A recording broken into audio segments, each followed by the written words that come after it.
Tom's worn a lot of different hats in his life: tradie, AFL footballer, musician and model. On the surface, it looks like the dream run, but it doesn't tell the whole story. Through it all, he's grappled with bouts of anxiety and depression, experiencing his most intense symptoms in a Richmond, Guernsey. Not understanding what he was dealing with, he hid it for years until telling the truth eventually started to set him free.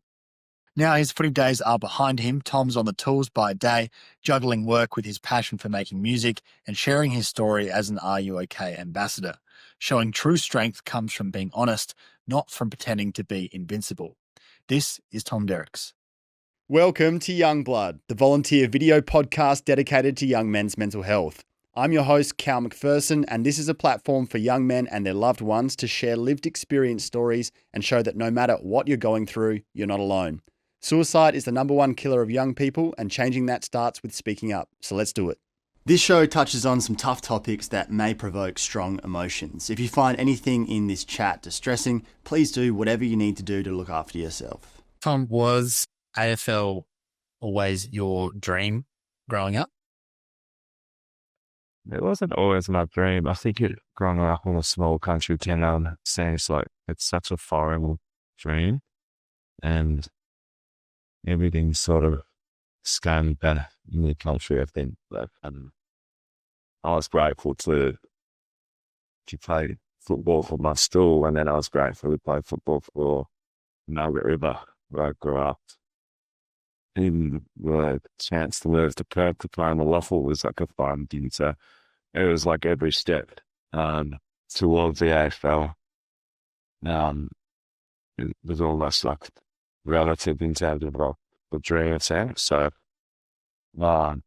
it didn't really become a dream until I started playing on the Waffle, and then it became sort of like a realistic game.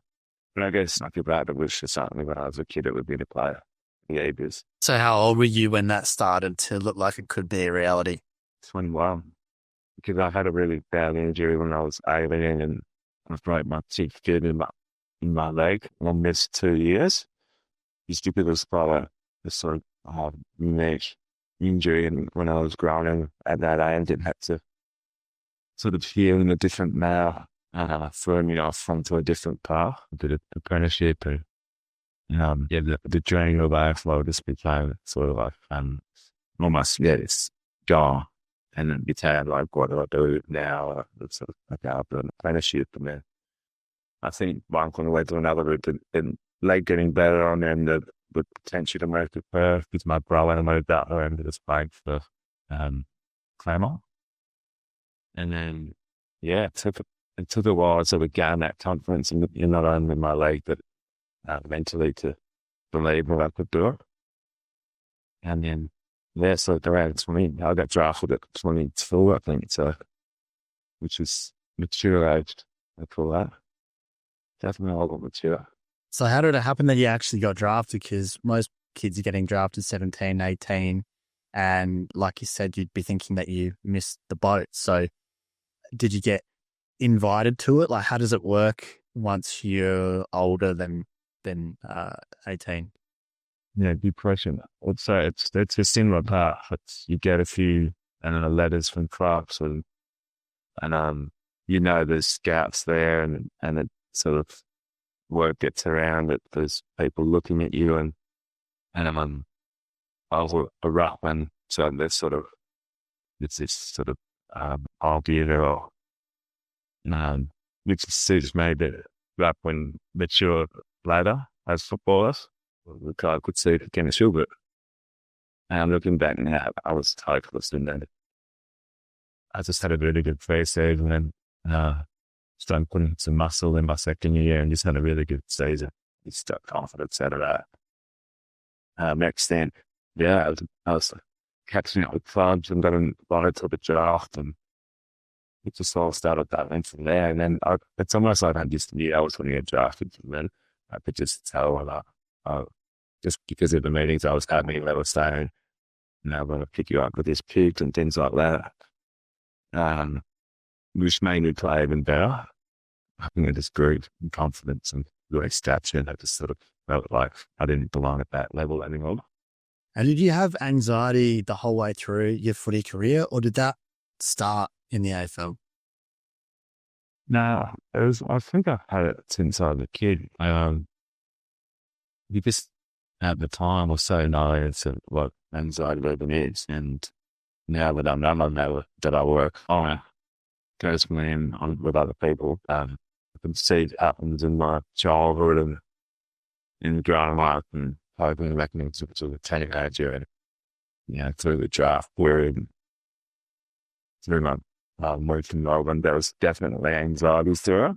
And it was more like I just didn't know what anxiety was. It was one of those things that when I moved to Melbourne, that's when it really sort of started hitting. I actually believe that there was something in the air, because whenever I played it, whenever I was in Melbourne, I couldn't get deep breaths in. It's like a physical symptom of anxiety. And then when I'd go home, it was like that weight lifted off the shoulder, like I could get deep breath. And that's how naive I was to develop an anxiety through lack of, podcasts like yours and people just talking about it. And I truly wish I knew more about it back then, because I would have been able to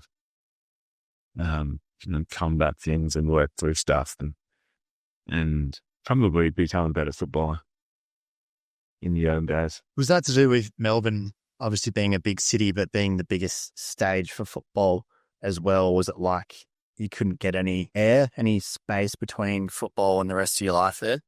Yeah, and if we can look at it like that, as a literal thing, like it is a big city and you do feel quite claustrophobic coming up in the country, albeit a sense of time to Perth, but Melbourne's on a different level. I think it was more the pressures that, internal on the external pressures from the football club and almost pressures that I made up on my own head from family and friends and getting drafted at that age, and she's sort of expected to make an impact straight away, because that's why they'll draft mature age players, because they're technically generally ready to go. But I just don't think I was. I think I really just don't think I had the tools to sort of navigate that mental aspect of the move and the homesickness and then the pressures that I put on myself to perform.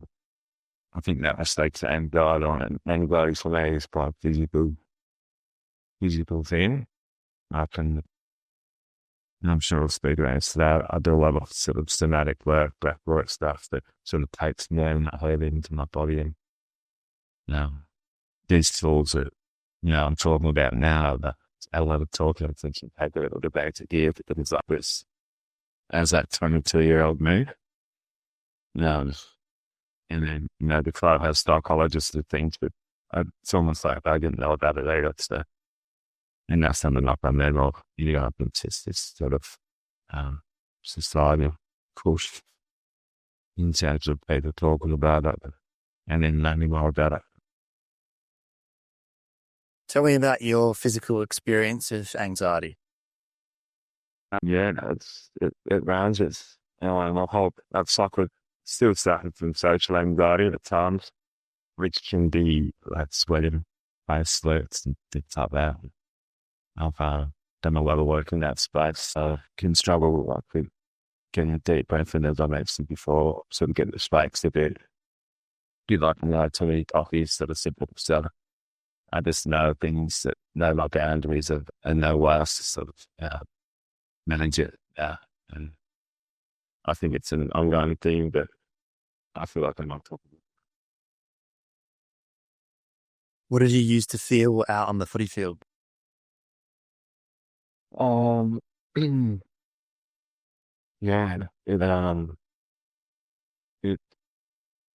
depended on how I was playing, how I saw my role, how much value I thought I had within the team, how much responsibility I had.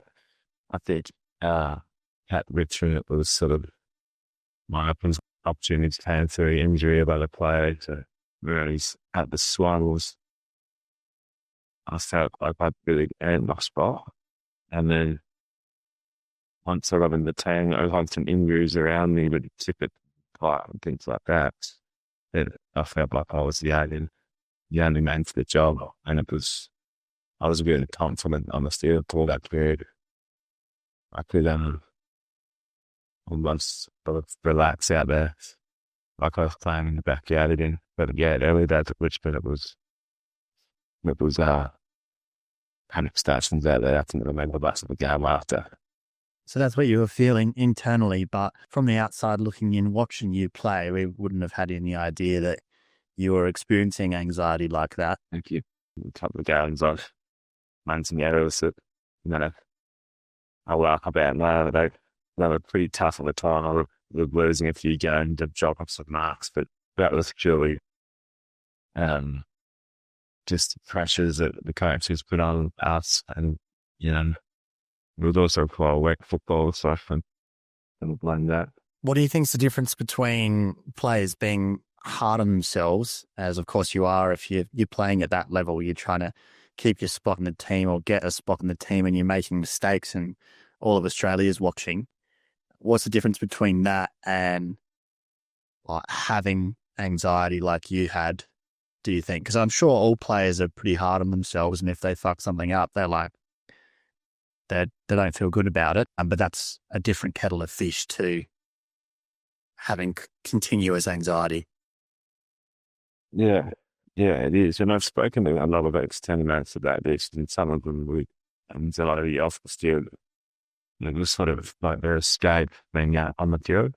So a lot of those symptoms would sort of disappear. It was like they had full control over what they were doing, and the training, the rehearse for that particular game, those 2 hours, and a lot of those symptoms would sort of disappear. And it was like that for me as long as I felt like that was my sort of safe space, even though there was 50,000 people there, a lot of pressure to perform. I felt like it was, because I put the work in to know that I was still enough and strong enough to play on that level of a deep market. And I felt like I was comfortable. I didn't have those symptoms out there. When it was Richmond, I just had no control over my anxiety. It was like waking up. I was just after a bad sleep because I was overthinking things and having a triple shot of coffee and getting even more anxious and not understanding what was happening and going to the club and just not feeling like I even belonged there, like I was just thinking things. So it was all snowballed into game day where I'd almost run out of bed. You absolutely understand that. It's just that heavy legs when you're running out there and you just not much to know that you're going to struggle with the game. Anyone that's exercised can understand that when you're not mentally some stable spot on your training or playing sport, you can feel the lethargic on TV. And yeah, that was the program of my football time at Richmond. So listening to this, if I'm a footy player and I feel the way you felt at Richmond, I want to know how you went from feeling like that to feeling comfortable and feeling like yourself at Sydney, because having that kind of mindset that you explained at the start of your AFL career, that's a career killer, which seems like it'd be very hard to get over. And you managed to do that and actually end up enjoying football for a while and playing much better. So how did you do that mentally? Yeah, I got to a point, and it was sort of like a work in progress from Richmond to Sydney. So I don't want to discredit Richmond in this because it was such a pivotal time, and you get into where I am now and get into that level of confidence at Sydney. So I got to a point where I just had to tell someone like I was doing psychology sessions at Richmond, but it wasn't. I was just going into the box ticket because I didn't really know. And then I ended up going into Damien Harlock's office and sort of telling me, I was just like, mate, I'm not feeling myself. I'm I'm struggling to sort of get out of bed, and I I've got no confidence. I'm sleeping where I just laid it all out on the table, and he's just like, no, that's incredible that you can come and say that to me. Like, which brought us really close. We're already quite close, but that brought us even closer, and it felt like that next training session. Well, I think the one who was so open to the conversation, and also willing to sort of express his experiences with this sort of thing as well. And that sort of normalised a bit for me as the 23-year-old back then. And in that next training session, after a good conversation with him and just the fact that he knew, I just felt lighter, and I could knowing that he had my back, in a sense. Even though he de-risked me, he had my back in a sense of like, I know what you're dealing with. I just want you to go out there and enjoy it. And after sort of normalising it to me, having that chat with him, it sort of got me on that path of getting to where I wanted to get caught at the spines. Albeit my time was sort of up at that point at Richmond. I've had a lot of injuries, and I think the fresh start was like both of us needed. But that sort of ignited just speaking open about my struggles, and then learning to other teammates and friends, and I was even dimmer hard look at the time, how normal it was, and how, he understood why I would be feeling like this to now at the time of that started with the journey. And then that overlapped into taking some time off from football in between getting signed by the Swabbles, and then having these chats straight off the bat with John Malone, my coach, and then the teammates as well. They allowed me to, walk into the club with my chest out, and just knowing that, these guys know who I am. It sounds like it was really holding on to that secret that was keeping you stuck. Yeah, it was. It was sort of getting that secret out, and the weight off the shoulders, and being able to be vulnerable, and then hear other people's stories, and then just, like you said, just the secret, and then just becoming yourself, and being an anxious person. Like, that is just part of me and my story, something I deal with, something that's probably generational for me and my family, something we all deal with now, we all speak about, and it's becoming normal. It's hard to not feel anxious in the world we live in with all of the pressures of the social medias and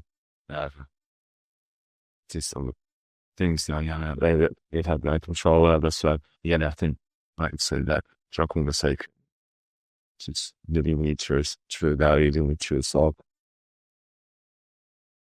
And the reason that took you a while to come forward with that was that partly to do with wanting to live up to that invincible image of being the AFL player and being a young man and thinking that you had to be that, you had to be something other than what you actually were, or project that image forward in order to be worthy of having that wrong.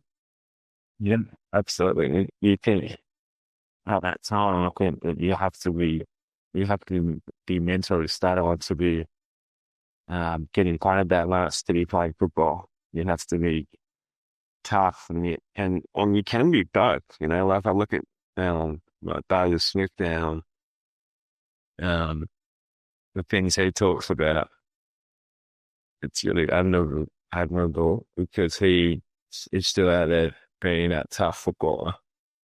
Really, you should probably even need to probably say this is that he's quite sensitive guy off the field, and he's willing to talk about it. I don't think anyone about when I was funny was talking like that, and it's a real credit to him. Yeah. And I think waking up to the fact that that's a lot of guys, not just in the AFL, but the AFL being a microcosm for broader society.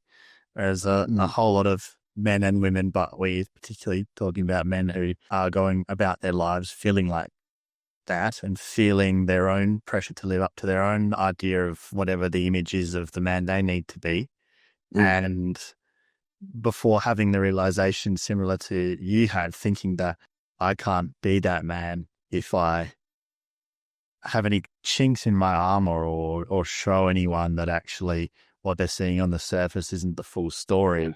And the misguided understanding that vulnerability or being real, being human makes you weak rather than it makes you so much stronger and so much more relatable and so much more capable of being at ease with yourself. But it's still, I would say, the norm, changing slowly because of advocacy like what you do and what I do, and our culture in general getting better slowly. But it's still the norm to think that I need to project this image of being all good all the time and having everything handled. And if I don't, then that's on me and I should feel shame about that. I think that's still sort of the standard until you get a bit older and hopefully realize that actually that's a fairy tale and there's so much strength to be found in being honest, and actually the most strength to be found in sharing that with someone else and showing, yeah, I'm not invincible, no shit, but I am willing to own this and I am willing to grow and be better, and that takes a lot more strength than pretending like, you know, you are invincible. Yeah, it's kind of how it works. It's a sensitive here. It's like the models of someone that he sort of had a tough idea of, but almost makes him saying to be tougher. The fact that they could share things like that. But on the flip side, it's the guy that you know are struggling with something that won't talk, and it's like you can see straight through it. And yeah, the power of vulnerability is huge, and it's really shifting in the AFL space. People are talking about that now, but like I said, in type culture, but in general, it's shifting. So would you say that your experience of depression and anxiety was environmental based on playing in the AFL and being under that pressure, or is this something that you've had to continue to manage post your AFL career? Yeah, it's not an AFL career. As such, it's an internal thing that I just feel like typically put pressure on myself, and it stems from a lot of doing a lot of work and this stuff. So with people and on myself, it's an ongoing thing, and it can come from anything from as a kid being like dad worked away for a bit, being a man of the house, was destined to sort of fail as a kid in those environments, and that pressure that you put on yourself to be a good son, a good student, and all the things. It's just no matter what I'm doing, there's always that sort of undertone of you got to do this as good as you can. You got to be the best at it. So I'm just learning to accept that I'm not going to be the best at everything I do. I don't have to be. I have to just sort of show up and be me. I feel like that's what I'm doing now, and it's and things still work on my favor. I think the job I'm in now and sort of the music world that I'm in now, it sort of feeds off that authenticity and that vulnerability a little bit. So I think the power of vulnerability goes further than just the conversation, but it can actually start to work on your favor in the right sense. Things you sort of handle well if you true to yourself and authentic. And so as depression, I think it comes from deeper than just a football thing. I think it's more like an internal dialogue that I've always had, and that I'm constantly sort of challenging now and working through to settle that. sort of narrative and dialogue in my head. But I'll sort of use it as a bit of a superpower. So, not sure I've got a sensitive, but people, I feel like I can read people very well. I feel like I can get the best out of personal relationships through the learnings and the way that I am. And I feel like I have a lot of really strong friendships and a strong connection with my family because of the way I wouldn't trade the things. Yeah, when you've been through it, you can see it in others. How's it helped you working with a psychologist? Is that something that you still do regularly? Yeah, I do. I'm lucky to be able to do that. I know it's one, help I find a good one. Two, it's not free. So I'm grateful for that in the position that I'm in. That I think just learning the basics of why we're feeling the way we are, it's a good start. And then you can use all the tools, psychologists, books, podcasts to sort of channel into that personality, that trait, or whatever you're dealing with. But yeah, personally, I speak to a psychologist every couple of weeks, and it's just sort of fine-tuning things now. It's working through anxiety, just working through pressures up in myself. It's working through like attachment styles. It's everything. So it's one of those things that it's like I open a can of worms. It's sort of a never-ending process, which I love because it's you just get it better. You're learning about yourself. You become a better leader and a friend and a teacher through the work that you do on yourself. And I do a lot of hard things. I do a lot of sort of breath work and meditation and I'm pretty disciplined with your gut stuff. I feel like that's and diet. I was a big diet exercise. I'm quite disciplined with that. And that's equally as important to me as speaking, talk therapy. I do a lot of like systematic sort of work, meditations, like I said, and yeah, it's like keeping fit and keeping the head fit too. What made you open to all those things that you listed there? Because you could tell some blokes that they should go and do breath work or they should go and meditate and they roll their eyes and think of that as something that they wouldn't do, that it's not for them. Yeah. I mean, probably more so blokes coming from that hyper-masculine culture, like that footy culture, who are more likely to say like, that's bullshit, why would I do that? So how did you get into all that? I mean, I'm like that, to be honest, and I'm quite sort of science-based, so I like to, I do see like the spiritual side in it, which I'm open to it. I do like to see the science, and I've been, I just doing a sort of yoga nidra meditation where you just feeling your body pass and you're just tapping out of your mind for 10 minutes. It's proven to a lot of your cortisol for them to sort of be Vegas, that's the science is there. So I think I just got obsessed with the science behind it. And then once you start, you do notice the effects, but more so you notice the effects when you stop. So I do Vegas meditation, which is two times 20 minutes a day. I did it religiously. I could focus. But yeah, I did what I said. I could cold or anything. And then I stopped doing it for whatever. I think it's the COVID, which is the time when you had the most time, but it was also the time where I feel like a lot of people just dropped the goal with that sort of discipline.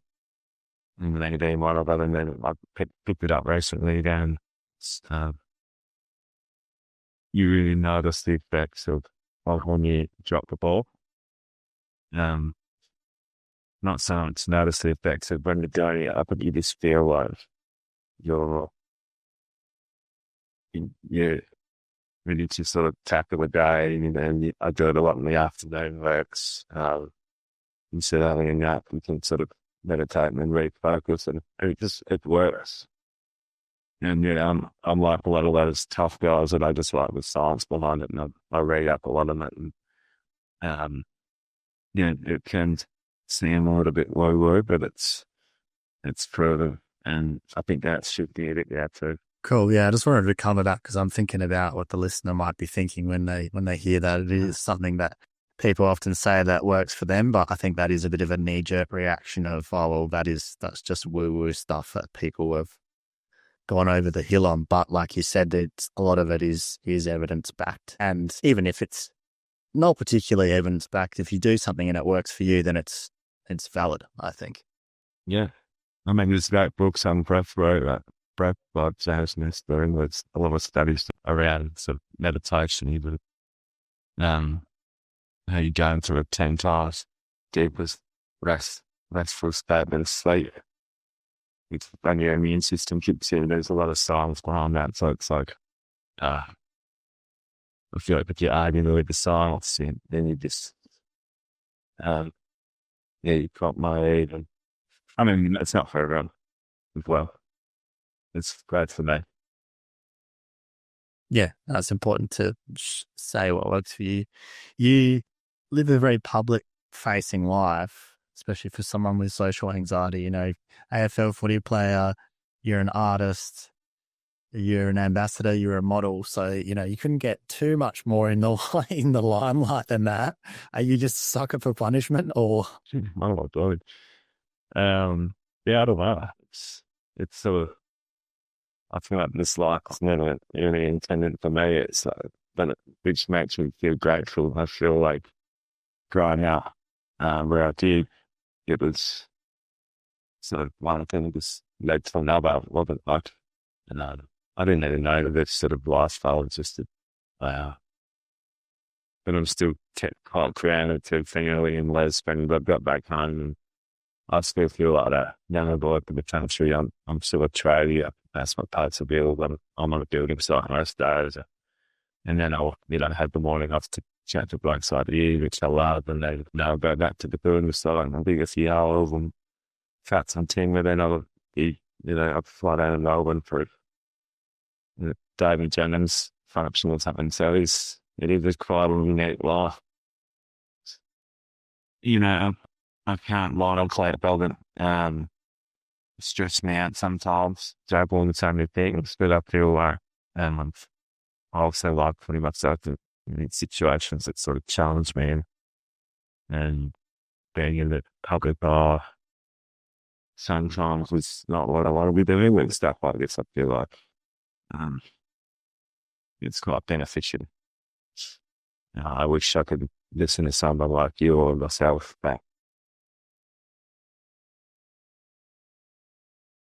The music stuff, the arts stuff is sort of up and out that. So I feel like if I go to the studio after work, I won't think about anything else but what I'm doing there. I'd be like a lot of honest with that in that world now. I'd have to sort of but still content and stuff around it if you want to be seen in it, just part and parcel of the industry. So yeah, it's like start to juggle things like in the studio side space and then performing in public speaking is the studio space, but I feel like that's the way to go for me too. What have you gotten out of that in terms of your self-development for challenging yourself like that? Because you could be a tradie and not do all the other stuff and not push yourself, and that wouldn't be as scary. How have you grown because you have chosen to challenge yourself consistently?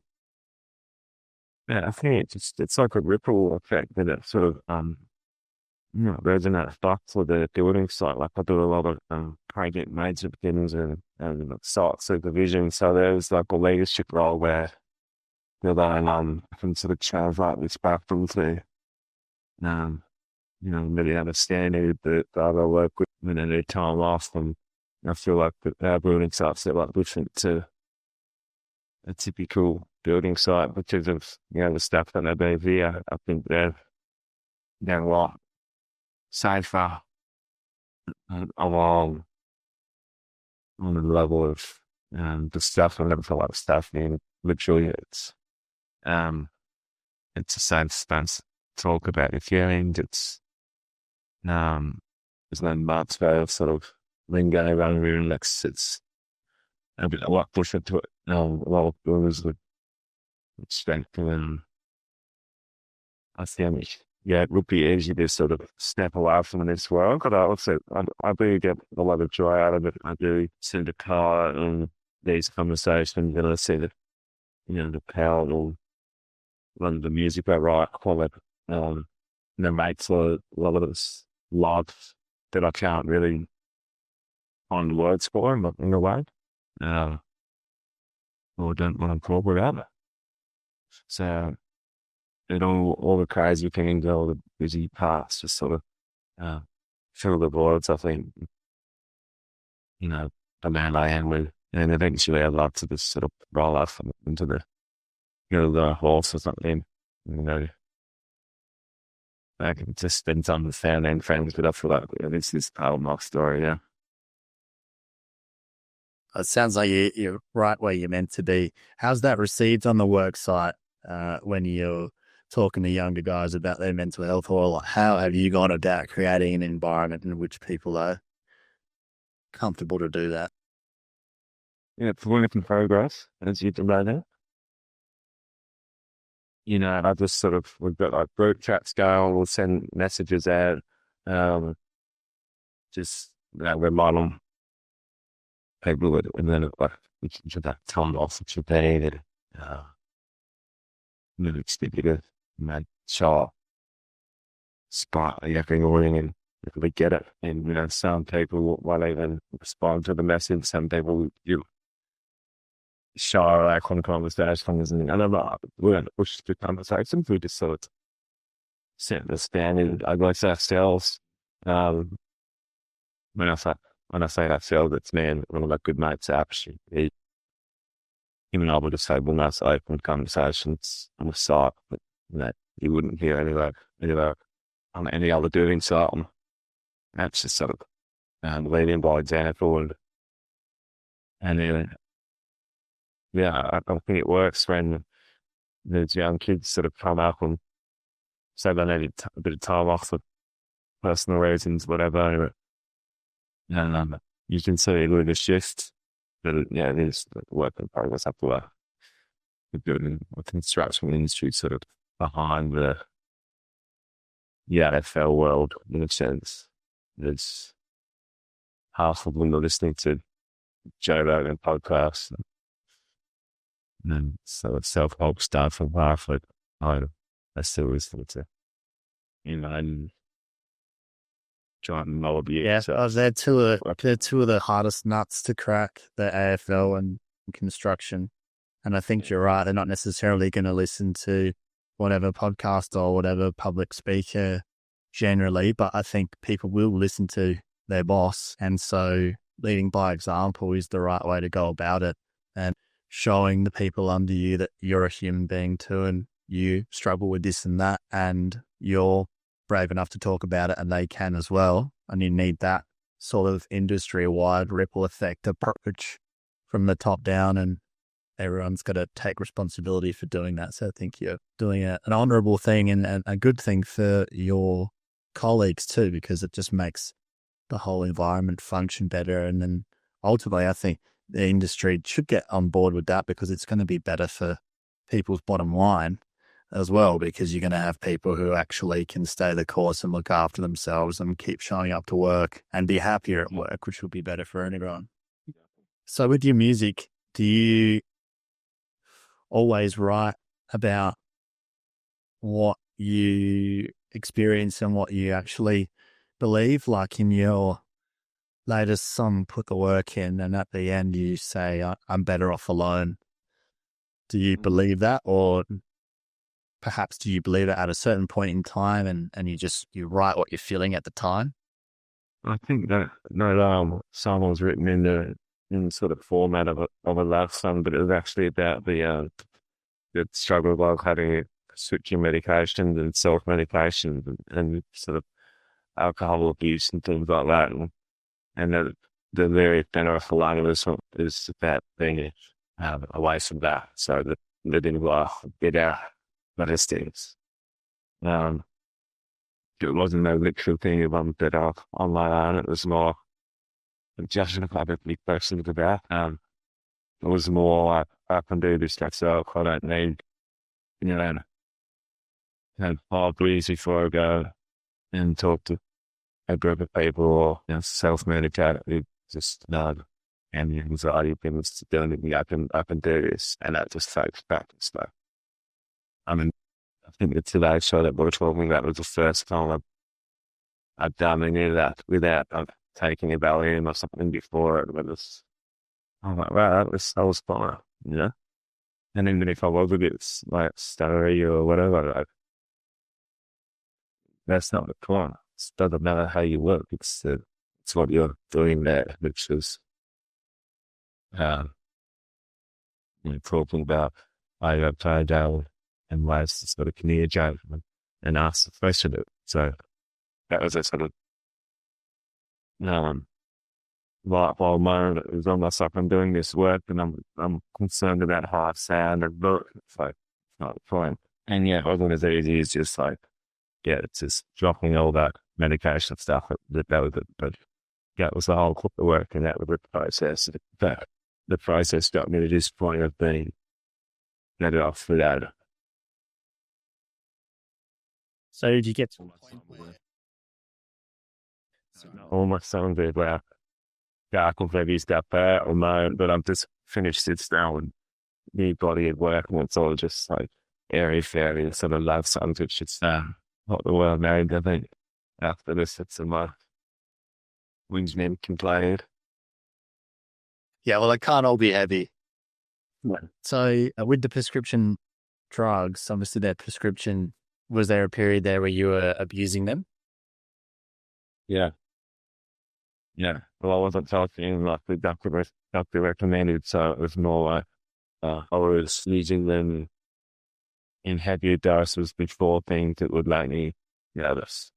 And then going into horror, so I could save them up for those particular times, So it just wasn't a healthy way to do it.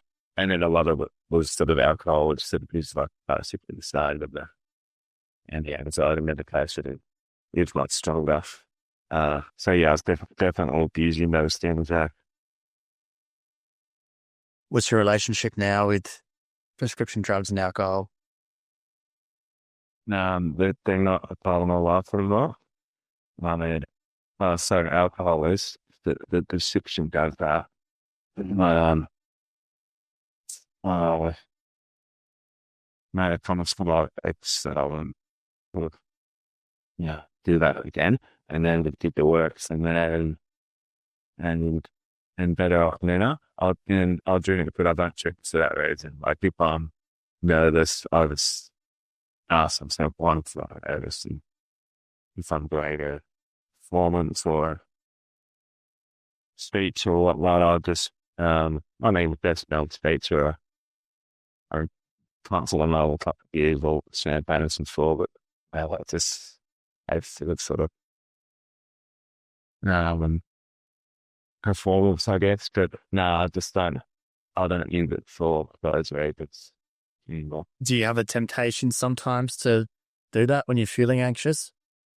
But I think it's just, that promise I made and then laying into the wilds of ways that I'm the way where they're just, getting yourself a break. You don't have to be perfect. You don't have to, look calm. And I have this idea that I was just calm and relaxed guy. I don't know why I had that label, but I did. I was like, standing somewhere. I could feel my mates just around and walking down and I would be kid I was. So I sort of wanted to live up to be that far, that relaxed guy, and I wasn't. So that's under maybe switching drugs and alcohol kind of kept me that far. And that was sort of the thing, like the swans as well, and I was sort of a bit of a liar and then some of it, I wasn't like that, and I must put it on to, I didn't want people to worry about me, I didn't want people to think that I was anything but okay, so yeah, I'm just like, if I'm anxious, that's how people, if I'm in another set up very good with them.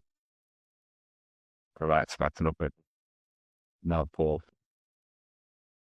So it was an identity thing that you had to get over where you were getting positive reinforcement for being whatever version of yourself you were projecting and thought you had to be that.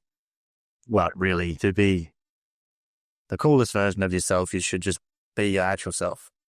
Yeah, exactly. And my psychologist, made it is like, there's a few different times, and it was almost about which time just showing up to whatever occasion it was. And it was sort of fine-tuning it into just that one time and showing up as whatever you were, not having to put a different hat on or a different environment. And that was a big thing, and it's just a big reminder for me to a simple one. And when I sort of have that dialogue, it's just like, no, there's only one time. And it's this side. And it's seriously started up and down, and it won't feel like this forever. And just feel like let's be that guy.